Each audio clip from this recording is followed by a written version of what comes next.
男嘉宾小赵27岁，来自河北，是一名销售；女嘉宾小杨29岁，来自黑龙江，是一名工程师。来，有请两位，有请。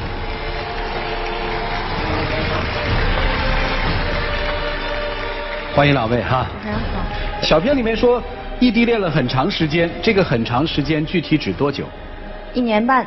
1年半的异地恋，后来小片又说了，你为了他放弃了你的工作，对，到他生活的地方就是河北是吧？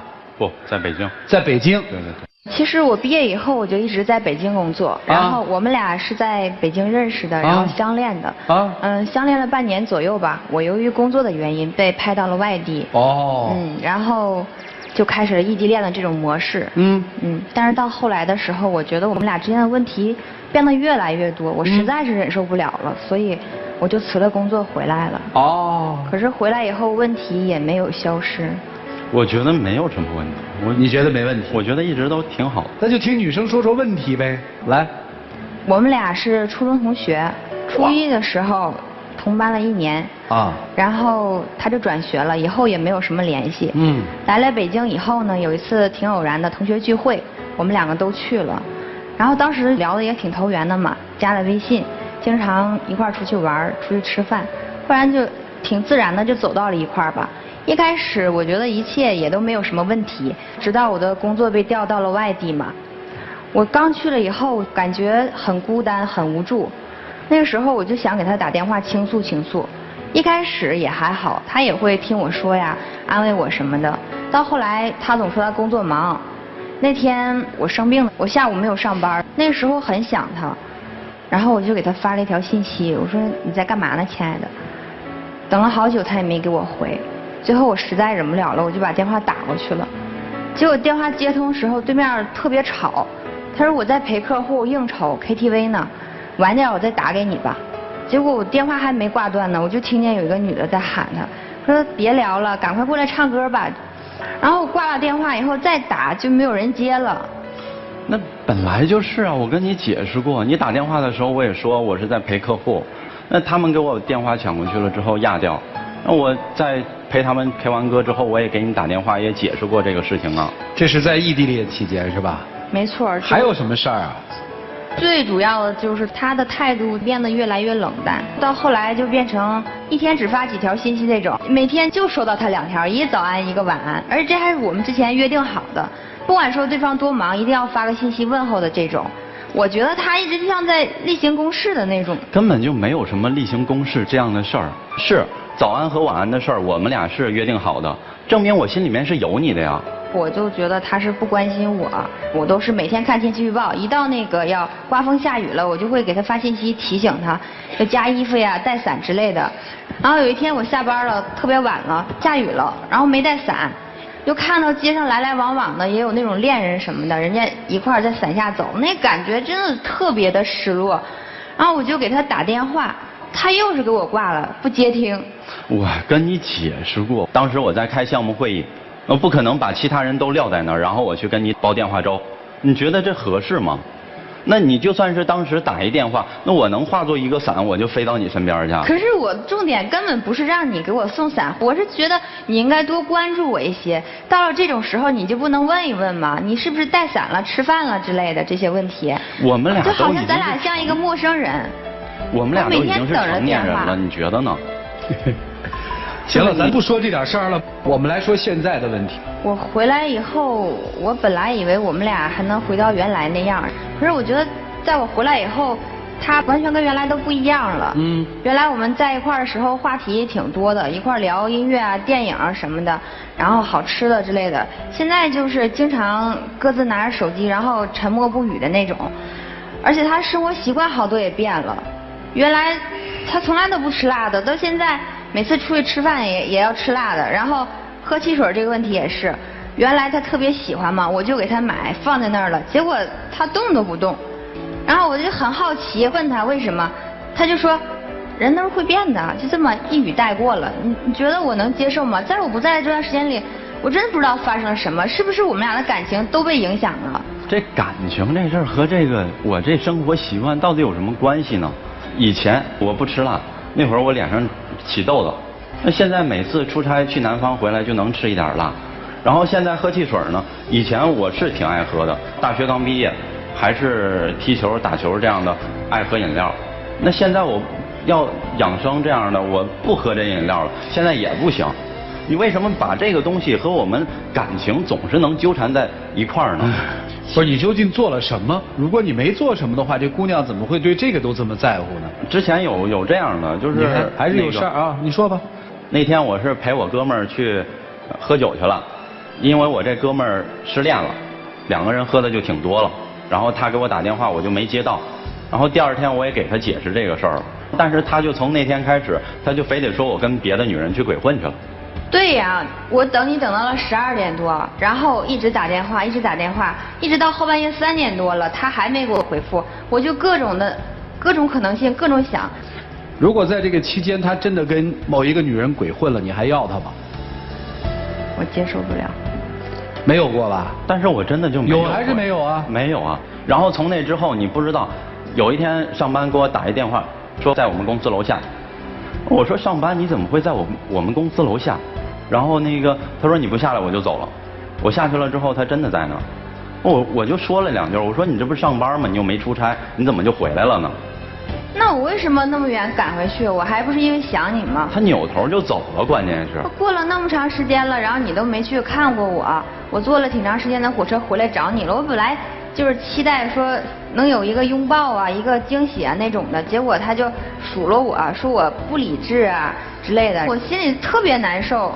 我觉得我们2个人都已经这么大了，没有必要就真的就是这么孩子气的直接就回来或者怎么样。那有什么问题我们俩直接沟通好就可以了呀。我一直觉得我是在为我们俩之间的感情争取，我在做努力，我在维护，而在他眼里就变成了一种不可理喻的那种感觉。那你争取的时候你是这样争取的吗？给我发一短信，说我今天吃药的时候看了一条新闻，我觉得什么新闻？这是我第一个反应，我就给回过去了。然后他说你不爱我了，然后我当时就懵了，我不爱你和这条新闻有什么关系？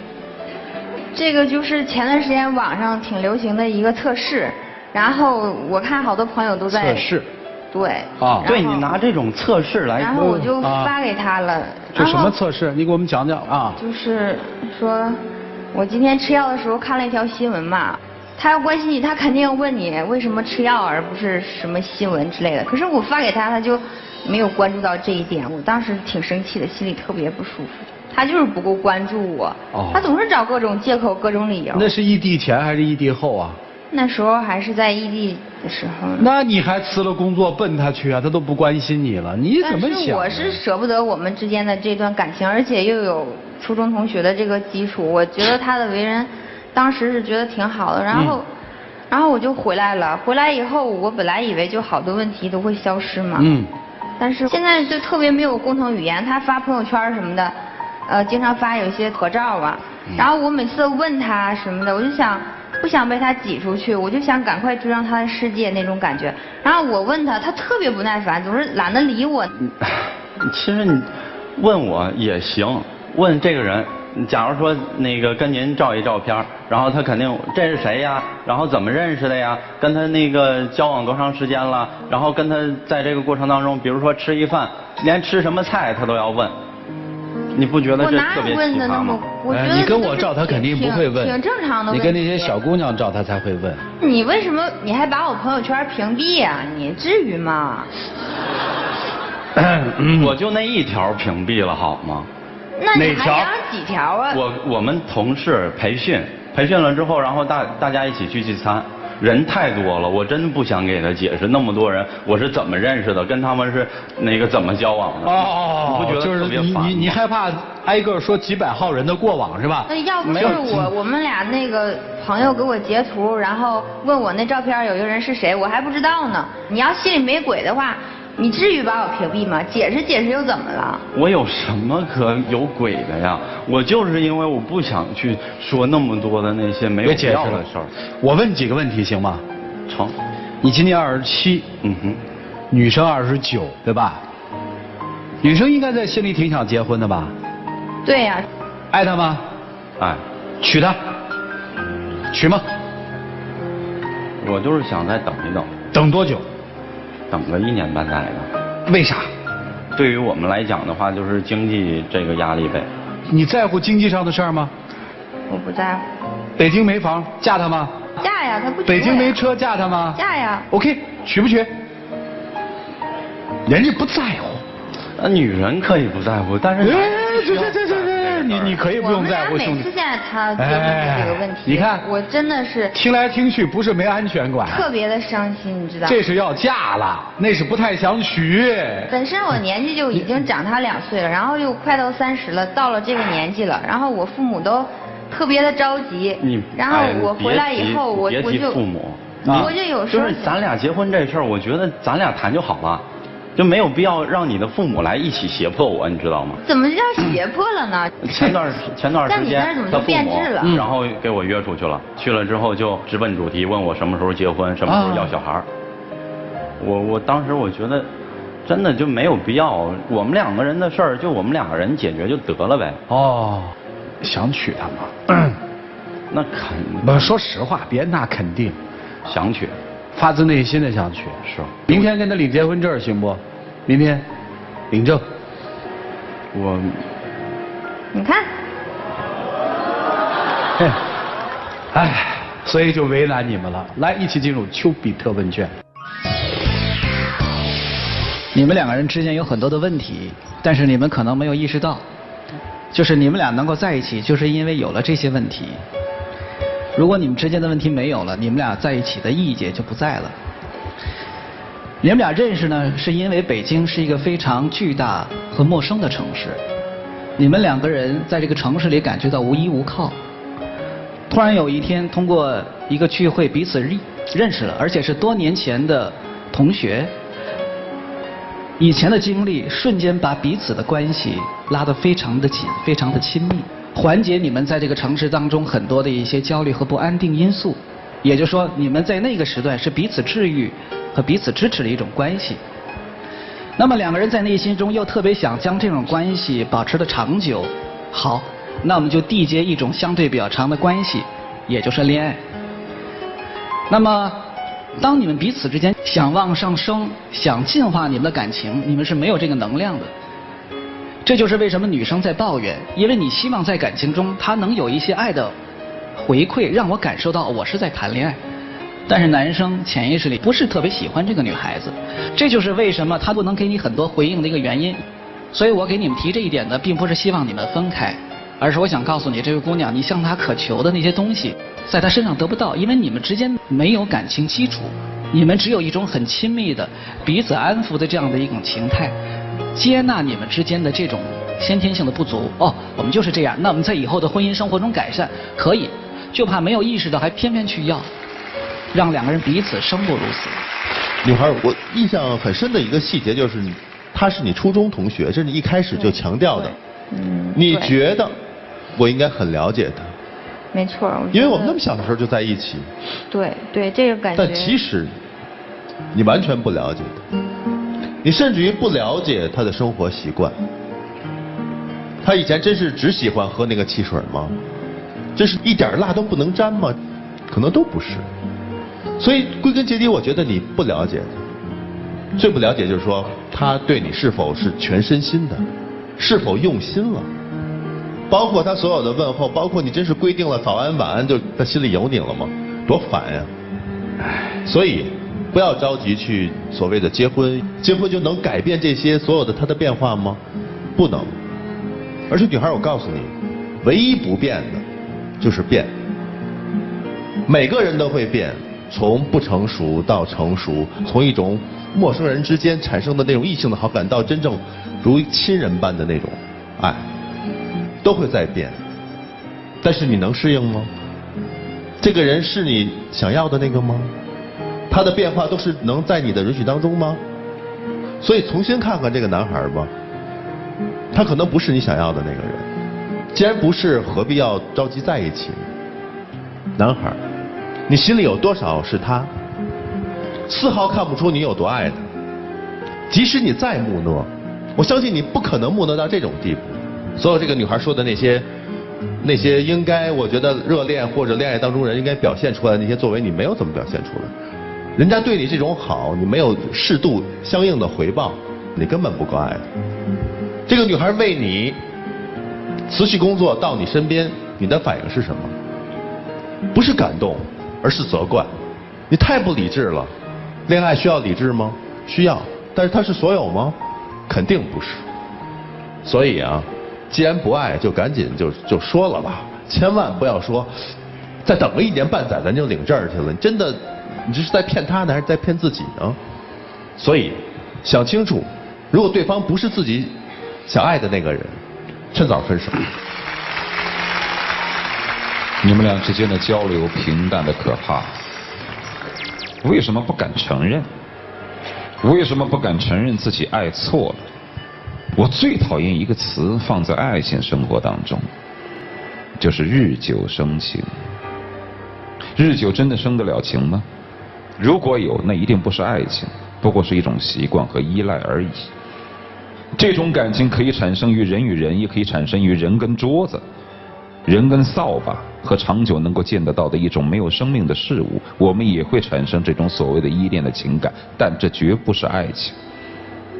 这就是你们之所以到今天来谈得非常的平淡，甚至连争吵都彼此没有强烈的情绪。所以有些恋爱看上去像恋爱，有些恋人也只是看上去像恋人，其实不是。每天偶尔几个电话就是恋爱了，但为什么在真正要谈到结婚的时候，又总觉得缺点什么？缺什么呢？缺那么点干柴烈火的意思。那既然是这样，索性承认我们爱错了，我们只是熟悉的朋友，却从来没有恋人的电光火石。那索性就承认吧，这些年的光阴没有浪费，也许它是一种友情，也许可以帮助自己看清事实，这也算是一种收获。就让这淡淡的友谊、纯纯的友谊继续下去，不要再以恋人自居，不要以为是就是，其实不是的，就这样。你觉得他们说的是还是不是？我觉得是啊，其实好了，不用回答了，没关系。其实大概最清楚你们这段关系的就是你们两个人自己，都不是初恋，你们懂。剩下来是你们自己拷问内心的时间。我希望今天在这个现场，你们用好这个机会，一起进入黄金60秒。其实我觉得我们俩之间没有像老师所说的那种没有爱情，只不过是我觉得由爱情逐渐的转化为这种亲情，所以我有的时候会觉得自己太偏向于理性，然后有这种不解风情。但是我真的觉得人就是这样嘛，凡事都得考虑，咱俩要考虑，父母要考虑，以后生活之后有小孩也要考虑。我觉得这些东西有可能是女生所不考虑的，但是我觉得作为男生一定要考虑。我真的不觉得有什么变化。好，时间到。你没听这姑娘的这个心声，有点遗憾了。两位请回吧。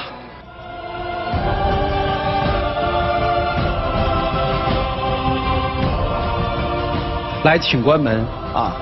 下载使用甜甜圈，提出情感问题就会得到导师们的在线解答，并且有机会在爱宝节目中得到涂磊1对1的指导。欢迎大家登录优酷、土豆、腾讯视频、搜狐视频、乐视网、PPTV、爱奇艺收看本期节目的完整视频。他们自己的选择是什么呢？请开。